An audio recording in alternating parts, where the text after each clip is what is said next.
Operation મુસ્કાન અંતર્ગત ગુમ થયેલ મહિલાને ગણતરીના કલાકોમાં જ સહી સલામત શોધી કાઢી તેના વાલી વારસ સાથે મિલાપ કરાવતી સુરત શહેર સચિન પોલીસ મહેરબાન પોલીસ કમિશનર સાહેબશ્રી તથા સંયુક્ત પોલીસ કમિશનર સાહેબશ્રી સેક્ટર 2 તથા નાયબ પોલીસ કમિશનર ઝોન 5 સાહેબશ્રી તથા મદદનીશ પોલીસ કમિશનર સાહેબશ્રી આઈ ડિવિઝનનાઓએ હાલમાં ગુમ અપહરણ થયેલ નાના બાળકોને તાત્કાલિક શોધી કાઢવા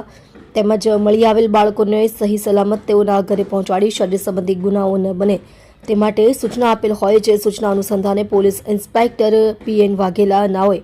હાલમાં ગુમ અપહરણ થયેલ બાળકને શોધી કાઢવા માટે આપેલ સૂચના અને સર્વેલન્સ સ્ટાફના પોલીસ સબ ઇન્સ્પેક્ટર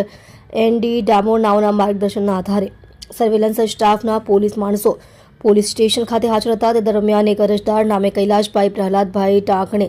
રહેવાસી મકાન નંબર 437 જલારામનગર સોસાયટી સચિન સુરત નાઓની દીકરી નામે પ્રાચી કૈલાશભાઈ ટાંકણે રહેવાસી મકાન નંબર 437 જલારામનગર સોસાયટી સચિન સુરતનાની આજરોજ સવારના 9 વાગ્યાના સુમારે ઘરકામ બાબતે બોલતા લાગી આવતા ક્યાંક ચાલી ગયેલ જે પરત નહીં આવી ગુમ થયેલ હોય જેની તપાસ સાથે સર્વેલન્સ સ્ટાફની અલગ અલગ ટીમો બનાવી આજુબાજુમાં લાગેલા સીસીટીવી તથા આજુબાજુના ભીડભાડવાળા વિસ્તારમાં સઘન તપાસ કરતા અત્રેના પોલીસ સ્ટેશનના એએસઆઈ ચંદ્રવીરસિંહ જગતસિંહ તથા હેડ કોન્સ્ટેબલ મનસુખભાઈ નારણભાઈ નાઓએ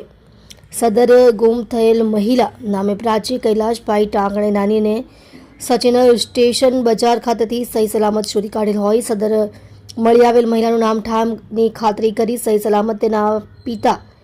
નામે કૈલાશભાઈ પ્રહલાદભાઈ ટાંકણે રહેવાસી મકાન નંબર 437 જલારામનગર સોસાયટી સચિન સુરત નાઓને પરત સોંપી ખૂબ જ પ્રશંસનીય કામગીરી કરવામાં આવેલ છે.